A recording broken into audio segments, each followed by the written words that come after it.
Huh?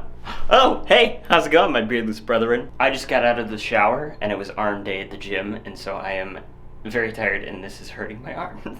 This one's just going to be a short little update for you because things honestly have not changed at all since week 6. As I'm filming this, I'm like at the beginning of week 8, so things are basically the same. I have fallen into like an unfortunate schedule of just one time a week.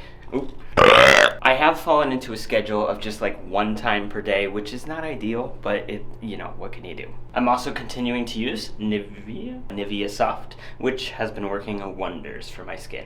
And lastly, I've decided once this bottle runs out, I'm switching to foam. Stay tuned, I'll keep you updated to what foam is like for me. Without further ado, let's get close.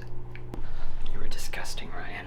So as you can see, not a lot of progress. It's kind of disappointing. I actually grew it out for 2 weeks from like week 5 to week 7, and I was disappointed with the results. I ended up shaving it off because it looked just kind of gross. It wasn't very full, especially in the cheeks, and I was just hoping for a little bit more. I think I'd grow it out again maybe at week 16, so I'm like halfway to where I want to maybe start growing it out, but not right now. I think it's actually better to cut all the facial hair off or have it this short because you just get the most minoxidil on your face and not on your hair. Since this is such a short video, here's a reenactment of the worst moment of minoxidil so far. Roll it.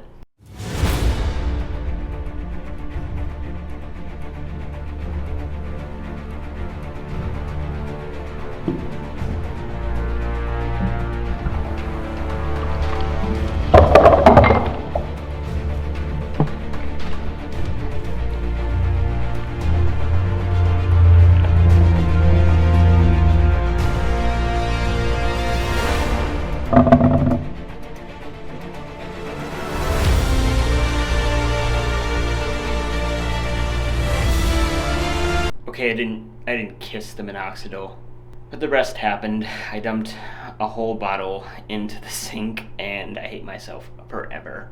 Don't make my mistake, and best of luck in your beard growing journeys. If you have not yet, please subscribe to the channel so you can see all of the updates on my facial hair. Best of luck, keep going, and I'll see you in the next video.